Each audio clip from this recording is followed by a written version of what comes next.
Hello and welcome back to all dear students. Welcome to career planet. मेरा नाम शैली ma'am, आपकी chemistry teacher. Biomolecule में हमने कार्बोहाइड्रेट डिस्कस कर लिया है, प्रोटीन डिस्कस कर लिया है। आज का हमारा टॉपिक है विटामिन, हार्मोन और डीएनए आरएनए यानी कि न्यूक्लिक एसिड। ठीक है, फटाफट 1 घंटे में तीनों को कंप्लीट करना है, लर्न भी करना है साथ साथ में।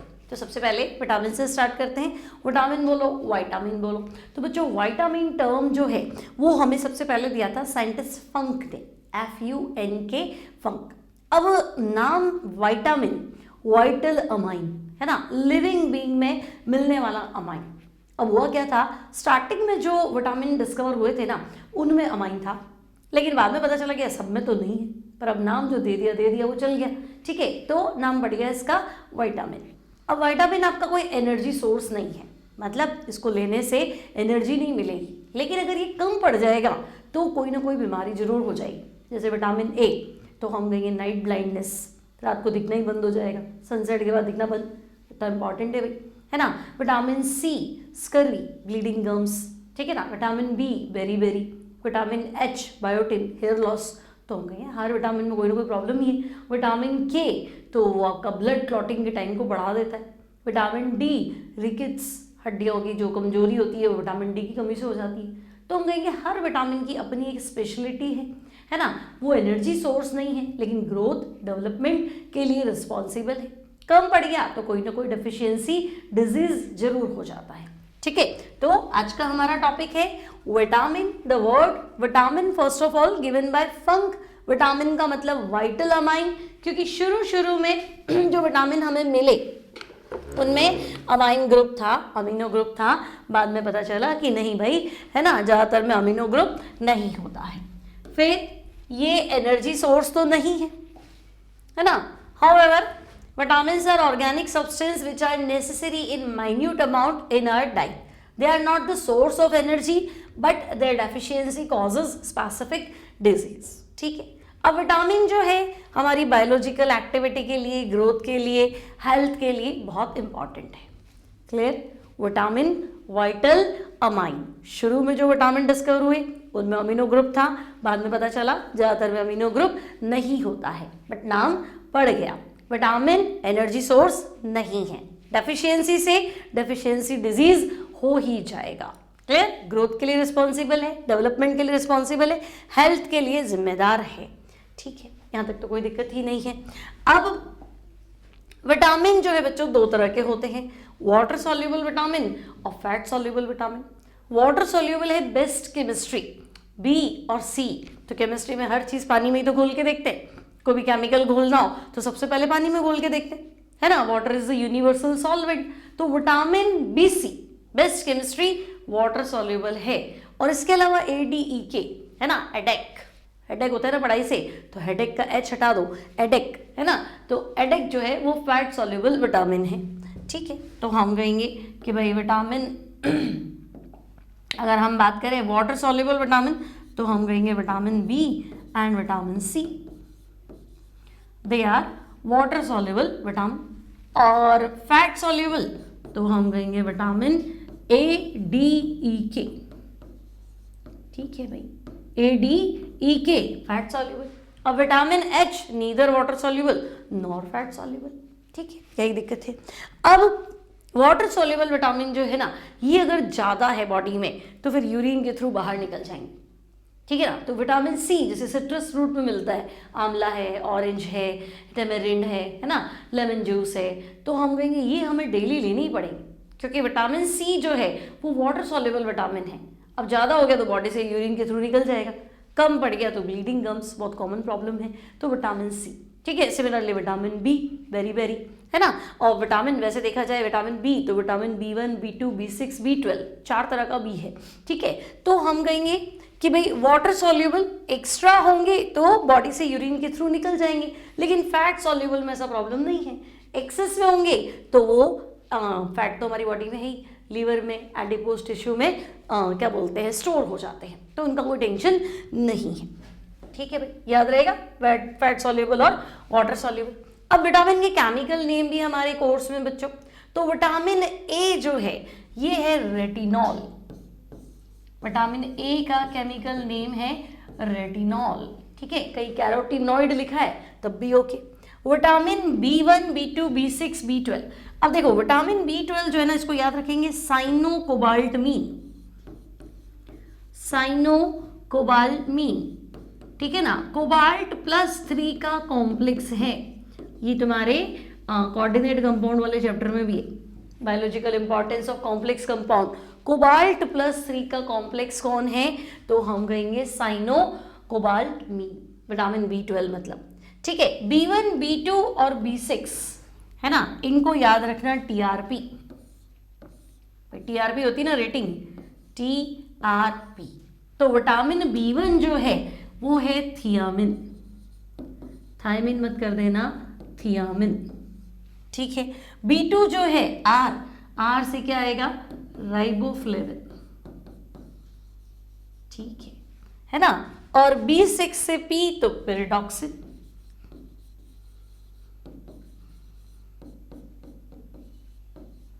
ठीक है। तो विटामिन A का केमिकल नेम तो हम कहेंगे रेटिनॉल कह दो, कैरोटीनॉइड कह दो। Vitamin B1 thiamine, B2 riboflavin, vitamin B6 pyridoxine, vitamin B12 तो साइनोकोबाल्टमीन, ठीक है। अब कोई कह दे कि नहीं भाई विटामिन C का, तो विटामिन C तो एसिड, सिट्रस फ्रूट्स में मिलता है, एस्कॉर्बिक एसिड। विटामिन E का टोकोफेरोल, है ना, अल्फा बीटा गामा डेल्टा ऐसा लिखा होगा कि अल्फा बीटा गामा डेल्टा, ठीक है। इन सब का ये इसके आइसोमर्स बोल लो, है ना। और विटामिन H तो बायोटिन, हेयर लॉस के लिए तो हम कहेंगे बायोटिन। विटामिन H जो है हेयर लॉस के लिए रिस्पॉन्सिबल होता है। क्लियर है, समझ में आ गया। दो तरह का विटामिन है, water soluble, fat soluble. Water soluble BC और फैट सॉल्युबल ADEK। A का नाम कैरोटीनॉइड या रेटिनॉल, B में B1, B6 B1, B2, B6 और B12। B1 में तो हम कहेंगे थियामिन, B2 में राइबोफ्लेविन, B6 में पेरिडॉक्सिन और B12 में साइनोकोबाल्टमीन। विटामिन C एस्कॉर्बिक एसिड, ठीक है। अब जिसका नाम नहीं दिया तो लगेगा विटामिन D, तो वो ग्रुप ऑफ क्या बोलते हैं, मतलब कंपोनेंट्स उसके 2 या 2 से ज्यादा होते हैं। तो भाई एक चीज हो तो फॉर्मूला बताए, केमिकल नेम बताए, कंपोजिशन है, मिक्सचर है, तो फिर नाम कैसे बताएं, इसलिए, ठीक है। तो विटामिन E टोकोफेरॉल और विटामिन H तो बायोटिन, या तो कोई दिक्कत नहीं है। विटामिन अब मेरे हिसाब से याद हो गए तुम्हें, ठीक है। अब कौन से विटामिन की कमी से क्या हो जाता है, तो ये तुम्हें लर्न करना है भाई। देखो पहला है विटामिन A, सोर्सेस क्या है, carrot, butter, milk, fish liver oil. Vitamin A eyesight improve करेगा। कमी हो गई तो नाइट ब्लाइंडनेस या जीरोफ्थैलेमिया। जीरोफ्थैलेमिया होता है आपका हार्डनिंग ऑफ कॉर्निया, तो कॉर्निया की हार्डनिंग के लिए रिस्पॉन्सिबल विटामिन A। फिर विटामिन B1 तो इसके सोर्सेज है मिल्क, पल्सेस, ग्रीन वेजिटेबल्स, है ना। काम क्या करता है, तो भाई ये नर्वस सिस्टम को स्मूथली मेंटेन करता है। और loss of appetite, beri beri, है ना। विटामिन B1 के डेफिशिएंसी डिजीज में क्या लिखेंगे, तो हम लिखेंगे बैरी बैरी हो जाता है भाई, है ना।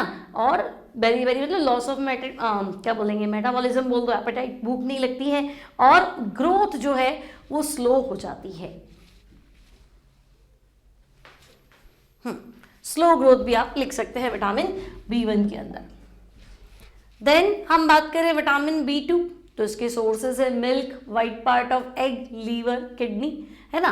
फिर विटामिन B2 भी रेगुलर ग्रोथ के लिए रिस्पॉन्सिबल है, और डेफिशिएंसी से हो जाता है किलोसिस। किलोसिस मतलब जो लिप्स, है ना, लिप्स वाला एरिया है, स्किन जो है वहाँ पे दरारें पड़ने लगती है ना, ड्राइनेस आ जाती है, ठीक है। फिर विटामिन B6, वही सोर्सेज क्या है, मिल्क, एग योक, पल्सेस और ग्रैब्स। विटामिन B6 भी मेटाबॉलिज्म के लिए रिस्पॉन्सिबल है।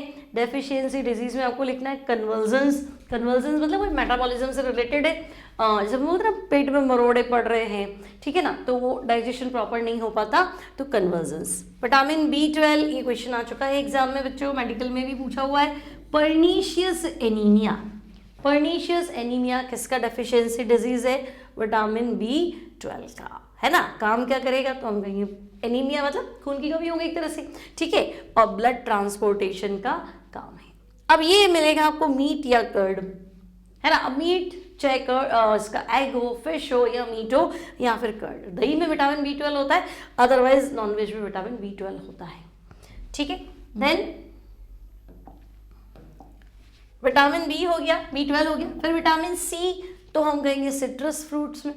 अब विटामिन सी का काम इम्यूनिटी को इम्प्रूव करना, और कम पड़ गया तो स्कर्वी, गम्स की ब्लीडिंग विटामिन सी की वजह से होती है। विटामिन डी तो हम कहेंगे रिकेट्स, है ना, डिफॉर्मेशन ऑफ बोन। तो एक्सपोजर टू सनलाइट इसका अच्छा सोर्स है। बाकी एग, फिश और मीट है ही सही। फिर विटामिन ई, तो विटामिन ई एंटीऑक्सीडेंट की तरह काम करता है, एजिंग को कम करता है ना, weakness of muscles, increase fragility of RBC. अब विटामिन ई के सोर्सेज ऑयल है, अब चाहे वो आपका आलमंड ऑयल हो, ग्राउंडनट ऑयल हो, सनफ्लावर ऑयल हो, वॉलनट ऑयल हो, है ना, ये विटामिन ई के सोर्सेज हैं। ठीक है, देन विटामिन के तो मैंने आपको बताया था ब्लड क्लॉटिंग में हेल्प करता है। विटामिन के कम हो गया तो घाव जल्दी नहीं भरता है। मतलब घाव कब भरेगा, पहले हीलिंग कब होगी ना, हीलिंग किसी की जल्दी हो जाती है, किसी की लेट होती है। तो पहले क्या बोलेंगे हम, थ्रोम्बोसिस का प्रोसेस बोलते हैं कि मतलब है ना, घाव जो है पूरा उसकी क्लॉटिंग हो जाए, है ना। क्लॉटिंग होने के बाद में वो क्या होता है, जल्दी जल्दी हील हो जाता है। लेकिन विटामिन के कम होगा तो ये क्लॉटिंग के टाइम को ही बढ़ा देता है। ठीक है, फिर सोर्स वही ग्रीन लीफी वेजिटेबल से। विटामिन एच तो कैरेट, टोमेटो, एग, मीट और फिश। फिर विटामिन एच हेयर लॉस के लिए रिस्पॉन्सिबल है और मेटाबॉलिज्म में हेल्प करता है। ठीक है, तो मोटे तौर पे बोलूँ तो विटामिन ए की कमी से नाइट ब्लाइंडनेस हो जाता है, ज़ीरोफ्थैलेमिया हो जाता है ना। विटामिन बी तो beri, vitamin B12 pernicious anaemia जो इंपॉर्टेंट है वो बता रही हूँ। फिर आपका vitamin C scurvy, vitamin D rickets, vitamin H hair loss, vitamin K ये वाला टाइम ब्लड क्लॉटिंग का टाइम जो है वो बढ़ जाना, है ना। ये इंपॉर्टेंट है, ये आपको याद करने हैं। ठीक है, टेबल आपको पूरी देखनी है। सोर्सेज पे कम ही क्वेश्चन आता है, लेकिन यहाँ विटामिन B12 के सोर्सेज, क्योंकि आजकल जो जनरेशन में देखा जा रहा है, जो लोग वेजिटेरियन है और दही नहीं खाते, मान लो लैक्टोज इंटॉलरेंट है, दूध वाले प्रोडक्ट भी नहीं खा रहे, वीगन हो गए। अब वीगन हो गए तो नॉनवेज भी नहीं खाना है और डेयरी प्रोडक्ट भी नहीं खाना है, तो उनके अंदर बड़ी समस्या है विटामिन B12 का, क्योंकि वो होता ही नॉनवेज में है और कर्ड में है। ठीक है ना, तो ये आपको ध्यान रखना है। ठीक है, अब यहाँ कंप्लीट हो हमारे पास विटामिन। नेक्स्ट टॉपिक पे आते हैं, न्यूक्लिक एसिड। अब नाम से देखो, न्यूक्लिक एसिड, न्यूक्लियस के अंदर मिलने वाला केमिकल जो बाय नेचर एसिडिक है, न्यूक्लिक एसिड। तो organic compounds which are acidic in nature. ठीक है भाई, कंपाउंड जो एसिडिक है और मिलेगा कहाँ, तो हम कहेंगे भाई न्यूक्लियस के अंदर मिलेगा, इसीलिए तो हमने नाम दिया न्यूक्लिक एसिड।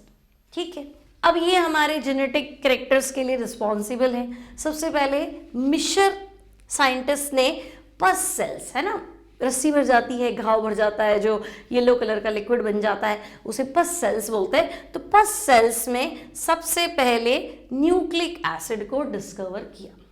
क्लियर है, तो कहेंगे okay, nucleic acid by nature acidic, found inside the nucleus, genetic characters के लिए रिस्पॉन्सिबल है और मिशर ने इनको पस सेल्स में डिस्कवर किया।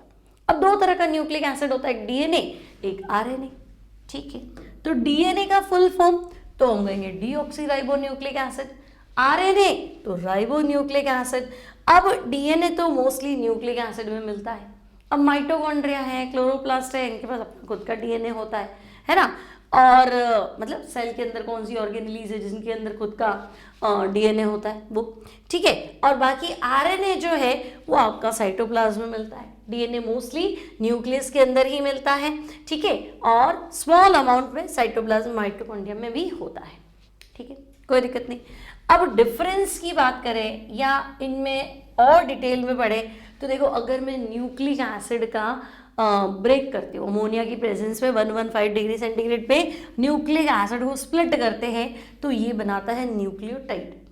ठीक है, न्यूक्लियोटाइड आगे जाके टूटता है न्यूक्लियोसाइड और फॉस्फोरिक एसिड। और न्यूक्लियोसाइड में दो ही चीजें होती है, एक शुगर और एक ऑर्गेनिक बेस। तो ले देखे न्यूक्लिक एसिड में तीन चीजें हो गई, एक शुगर, पेंटोस शुगर, डीएनए में कौन सी शुगर, तो हम कहेंगे डीएनए में 2-डीऑक्सीराइबोज शुगर, आरएनए में राइबोज शुगर।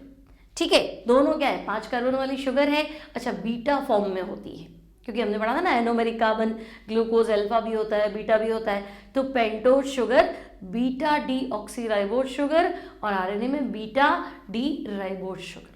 ठीक है, तो शुगर हो गया। ऑर्गेनिक बेस तो हम कहेंगे प्यूरिन्स और पिरामिडिन्स। प्यूरिन्स में एडेनिन और ग्वानिन, पिरामिडिन में थायमिन और साइटोसिन।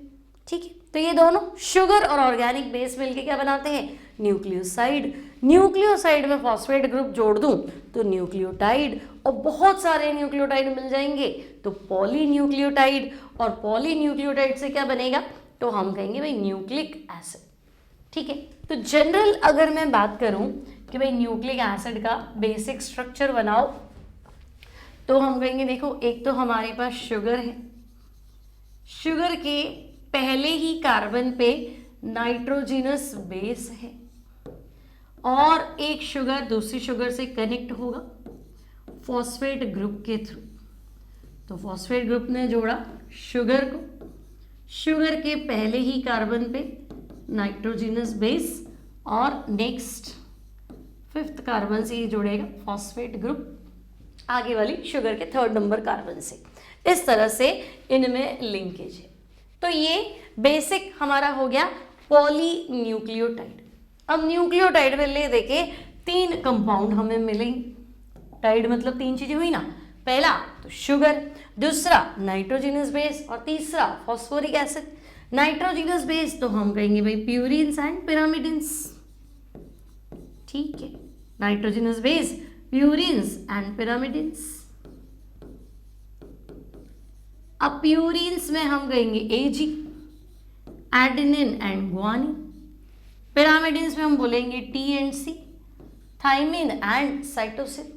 अब आरएनए में, डीएनए में तो थाइमिन होता है, आरएनए में थाइमिन के प्लेस पे क्या होता है, यूरेसिल होता है। ठीक है, तो शुगर, नाइट्रोजिनस बेस और फॉस्फोरिक एसिड। ठीक है भाई। अब अगर हमसे बात करें कि भाई शुगर कौन सी है, तो मैंने आपको दोनों में बताई, डीएनए हो चाहे आरएनए हो, पेंटोज शुगर है। डीएनए में 2-डीऑक्सीराइबोज शुगर, 2 मतलब 2 नंबर कार्बन पे, डी मतलब डिलीट करना है, ऑक्सी मतलब ऑक्सीजन को है, शुगर राइबोज बीटा फॉर्म में है। ठीक है, तो देखो अगर मैं तुम्हें कहूँगी राइबोज शुगर बनाओ, तो राइबोज शुगर बना दो। ठीक है, ये हमारा C1, C2, C3, C4 और ये C5 कार्बन। ठीक है, बीटा है ना बेटा, तो OH ऊपर आएगा, H नीचे आएगा, C2 पे HOH, C3 पे भी HOH, उल्टा मत कर देना, ग्लूकोज तोड़ना पड़ रहा है। ठीक है, तो ये है राइबोज शुगर। ठीक है भाई, ये क्या है, राइबोज शुगर, और ये बीटा है ना, OH ऊपर H नीचे, मतलब ये बीटा है। ठीक है, अब मैं कहूँगी नहीं भाई तुम तो 2-डीऑक्सीराइबोज शुगर बनाओ, तो हम कहेंगे 2-डीऑक्सीराइबोज शुगर बनानी है। ये लो, C1, C2, C3, C4 और C5। अब C1 तो तुम्हें पता ही है बीटा बनाना है, ये ना। C2 पे H और H रखना, क्योंकि मैं कह रही हूँ 2-डीऑक्सी, 2 नंबर पे ऑक्सीजन डिलीट कर दो, 2-डीऑक्सी राइबोज शुगर। ठीक है, तो तुम्हें सेम शुगर बनानी है, 2 नंबर कार्बन पे OH का H कर दो बस, बाकी कोई दिक्कत है नहीं। ठीक है, तो ये डीएनए की शुगर है, ये आरएनए की शुगर है, 5 मेंबर्ड रिंग स्ट्रक्चर है। 5 मेंबर्ड रिंग स्ट्रक्चर को हम क्या बोलते हैं, तो हम तो फ्यूरेनोज बोलते हैं। ठीक है, तो 5 membered ring structure furanose beta form में है। सिंपल, क्लियर है। न्यूक्लिक एसिड न्यूक्लियस के अंदर मिलेगा, बाय नेचर एसिडिक होगा। डीएनए मोस्टली न्यूक्लियस में मिलता है, आरएनए साइटोप्लाज्म में मिलता है। फिर दोनों ही क्या बोलते हैं न्यूक्लिक एसिड के पार्ट है। अब न्यूक्लिक एसिड का हाइड्रोलिसिस कर दो तो न्यूक्लियोटाइड मिलेगा। न्यूक्लियोटाइड में 3 चीजें हैं, sugar, nitrogenous base, phosphate group. Nucleotide का हाइड्रोलिसिस करो, न्यूक्लियोसाइड मिलेगा, फॉस्फेट अलग कर दो। और न्यूक्लियोसाइड मतलब शुगर और नाइट्रोजिनस बेस। ठीक है, फिर आगे बात करें फॉस्फेट ग्रुप, तो 2 शुगर मॉलिक्यूल किससे बाइंड होंगे, तो हम कहेंगे फॉस्फेट ग्रुप से। Now nitrogenous base are of 2 types, purines and pyrimidines. Purines में हम कहेंगे एडेनिन और गुआनिन, और पिरामिडिन्स में थायमिन और साइटोसिन। अब आरएनए में यूरेसिल की जगह, सॉरी थायमिन की जगह पे क्या होता है, यूरेसिल होता है, तो हम टी की जगह यू लिख लेंगे। ये तो क्लियर है। ठीक है, बायो वालों को तो ज़्यादा ही आता है इससे, बाकी मैथ्स वालों को याद कर लो तो ही बहुत है। अब combination of sugar and nitrogenous base. अब देखो शुगर बनाए तो कौन सी शुगर बनानी है, डीएनए की बनानी है, तो 2 नंबर पे दोनों हाइड्रोजन लगाना, और आरएनए की बनानी है तो 2 नंबर पे एच और OH कर देना। तो मैंने कहा भाई राइबोज शुगर बनाओ, अब डीएनए में होगी तो बीटा फॉर्म में होगी। ठीक है, ये हमने बना दिया शुगर, है ना, ये राइबोज शुगर है।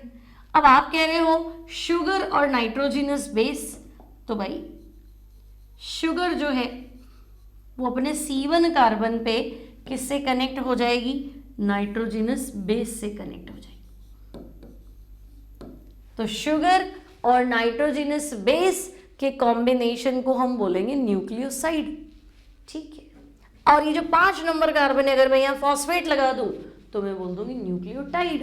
बस देखो, combination of sugar with nitrogenous base at C1 and phosphate group at C5, उसे आप बोल दो न्यूक्लियोटाइड। ठीक है, तो मैंने राइबोज शुगर ही बनाई है हर बार, तो राइबोज ही बनाते हैं। देखो C1 C2 C3 C4 और C5। 5 पे मुझे फॉस्फेट ग्रुप जोड़ना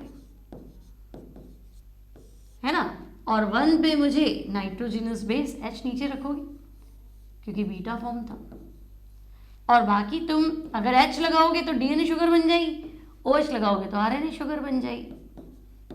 हमने आरएनए शुगर बनाई है, तो ये चीज क्या है, तो हम कहेंगे भाई ये तो न्यूक्लियोटाइड है ना। ये जो बनाया हमने कॉम्बिनेशन नाइट्रोजिनस बेस शुगर और फॉस्फेट, ये न्यूक्लियोटाइड है। और सिर्फ शुगर और है ना क्या बोलते हैं नाइट्रोजिनस बेस, तो वो न्यूक्लियोसाइड है। ठीक है, अब 2 न्यूक्लियोटाइड को जोड़ दो, combination of 2 nucleotide at C5 and C3 of sugar forms dinucleotide. ठीक है, अब देखो 2 न्यूक्लियोटाइड कैसे कनेक्ट करें, 2 न्यूक्लियोटाइड बनाते हैं, तो हम कहेंगे देखो पहला न्यूक्लियोटाइड C1 H था, यहाँ पे नाइट्रोजिनस बेस था, ठीक है ना, C2 H OH कर देती हूँ, राइबोज शुगर है तो, C3 पे H और OH, C4 पे 5वां कार्बन तो ऊपर रहता है CH2OH और यहाँ H, और मुझे न्यूक्लियोटाइड बनाना है तो CH2 और ये फॉस्फेट। ठीक है, ये एक न्यूक्लियोटाइड है। अब मैं तुम्हें कहूँ एक न्यूक्लियोटाइड और ले लो, ये लो भाई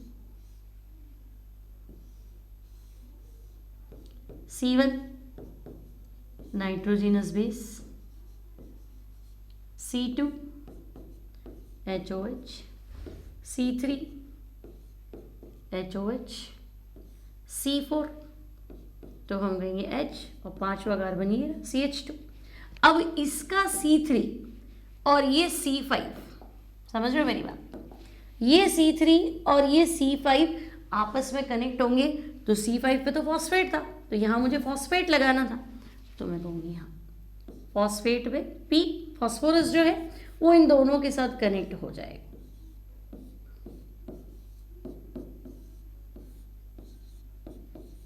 PO4 -2 है ना ये, तो फॉस्फोरस जो है वो इन दोनों के साथ, देखो 5 वैलेंसी है ना, इनसे कनेक्ट हो जाएगा। ठीक है, अब देखो P double bond OR, P double bond OR, जैसे एस्टर क्या होता है COOR, C double bond OR, C double bond OR, तो वो एस्टर है, ये P डबल बॉन्ड O है, तो इसको हम बोलेंगे phospho phosphodiester linkage.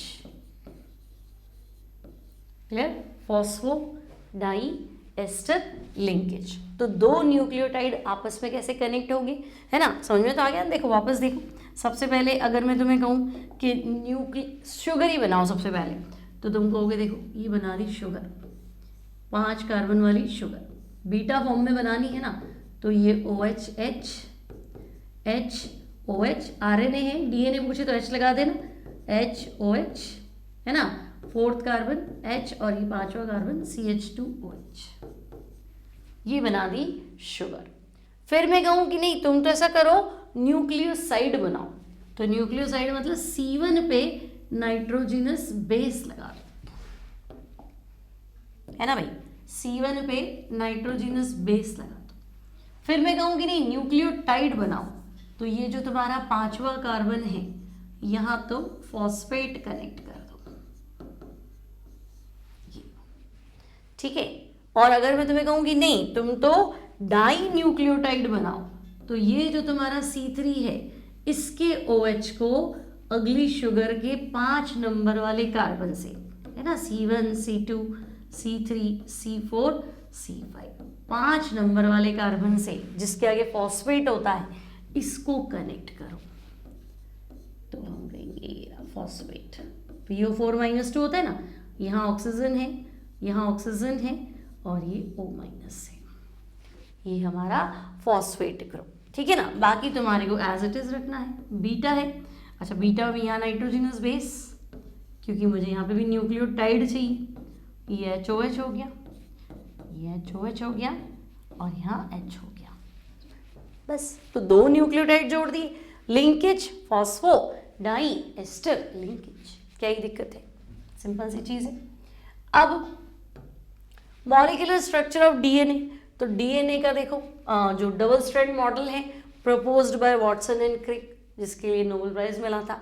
अब DNA में क्या होता है, 2 स्ट्रैंड एंटी स्पाइरल ऑर्डर में, 2 पॉलीन्यूक्लियोटाइड चेन होती है ना, एक दूसरे के एंटी स्पाइरल ऑर्डर में होती, डबल हेलिकल मॉडल बोलते हैं, है ना, क्योंकि दोनों ऑपोजिट डायरेक्शन में सेम एक्सेस के थ्रू, सेम एक्सेस के दोनों तरफ 2 पॉलीन्यूक्लियोटाइड चेन कनेक्टेड होती है।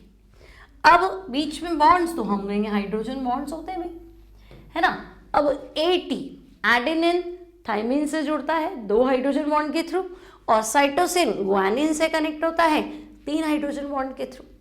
फिर DNA की जो आपकी एक कॉइल है ना, एक जो सिंपल गोला है, तो एक कॉइल की लेंथ 34 एंगस्ट्रॉम है और उसमें 10 नाइट्रोजिनस बेस होते हैं, मतलब AT CG GC जो भी है वो 10 पेयर होते हैं, तो 2 कंटिन्यू पेयर के बीच का डिस्टेंस 3.4 एंगस्ट्रॉम हो जाएगा। और DNA का डायामीटर तो हम कहेंगे 20 एंगस्ट्रॉम DNA का डायामीटर है। बोलो, छोटी छोटी बातें हैं जो आपको याद करनी। अब आपको कह दे कि नहीं आप तो DNA का मान लो स्कूल एग्जाम दे रहे हो कि DNA का है ना पिक्चर ही बना दो, डायग्राम बना दो, तो बना दो। देखो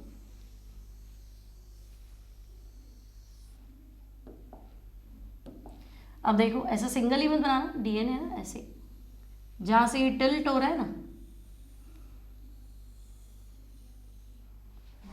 जहाँ घूम रहा है ना वहाँ तुम भी घुमा दो, तो एकदम अच्छा लुक आएगा इसका, है ना। एग्जाम में, बोर्ड एग्जाम में नंबर नहीं मिलेंगे भाई, नहीं तो ये मत कहना मैथ्स का हूँ बायो का हूँ, डायग्राम कोर्स में तो बनाना ही पड़ेगा। जहाँ से ये घूम रहा है वहाँ से तुम पेन घुमा देना बस, ठीक। देखो सही लग रहा है ना। अब बीच में नाइट्रोजनस बेस डालने, ठीक है ना। अब A और T के बीच में डबल बॉन्ड, C और G के बीच में ट्रिपल बॉन्ड, ठीक है ना, बना दो AT। अब 10 की जगह नहीं है इसलिए हमने नहीं बनाया है, TA बना दो, CG बना दो, है ना, GC बना दो, ठीक है। क्या बताया था मैंने तुम्हें, डायामीटर की, मतलब DNA का जो ये डायामीटर है कितना है, तो हम कहेंगे 20 एंगस्ट्रॉम। एक कॉइल की लेंथ कितनी है, तो 34 एंगस्ट्रॉम है ना। 2 पेयर के बीच का डिस्टेंस कितना है, 3.4 एंगस्ट्रॉम है। एक कॉइल में बेस कितने हैं, तो 10 है, ठीक है ना।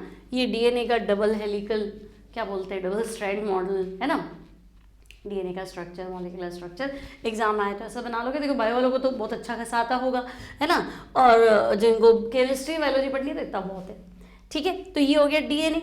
अब तुमसे ज़्यादा ये पूछ ले स्कूल में कि भाई डीएनए आरएनए में डिफरेंसेस ही बता दो, है ना, what are the basic differences between DNA and RNA. तो तुम बोल दो भाई डीएनए, यहाँ पे कौन सी शुगर होती है, फुल फॉर्म क्या है, 2-डीऑक्सीराइबोज, तो इसमें शुगर होती है 2-डीऑक्सीराइबोज शुगर, है ना। यहाँ कौन सी होती है, राइबोज शुगर होती है। ठीक है, फिर डीएनए डबल स्ट्रैंड होता है। अभी 2 स्ट्रैंड बनाए थे ना अपने पॉलीन्यूक्लियोटाइड चेन के, तो ये डबल स्ट्रैंड होता है। ये क्या होता है, ये सिंगल स्ट्रैंड होता है। ठीक है, फिर डीएनए एक जनरेशन से दूसरी जनरेशन में ट्रांसफर होता है। तो डीएनए आपका जेनेटिक मटेरियल है भाई, है ना, तो होंगे यहाँ डीएनए जेनेटिक मटेरियल है। आरएनए थोड़ा ना जनरेशन टू जनरेशन ट्रांसफर होता है, तो प्रोटीन सिंथेसिस करता है, तो हम कहेंगे ये नॉन जेनेटिक मटेरियल है। ठीक है, वो जेनेटिक था, ये नॉन जेनेटिक हो गया। और क्या कह सकते हैं, तो भाई डीएनए में सेल्फ रेप्लिकेशन की टेंडेंसी होती है ना, सेल्फ रेप्लिकेट होता है डीएनए में, सेल्फ रेप्लिकेशन की टेंडेंसी है। ठीक है ना, इसमें तो इसमें ऐसा तो कुछ नहीं है, डू नॉट सेल्फ रेप्लिकेट। ठीक है, फिर डीएनए में नाइट्रोजनस बेस क्या था, थायमीन था, वहां थायमीन की जगह क्या होता है, यूरेसिल है ना, तो यहां लिखोगे थायमीन इज फाउंड।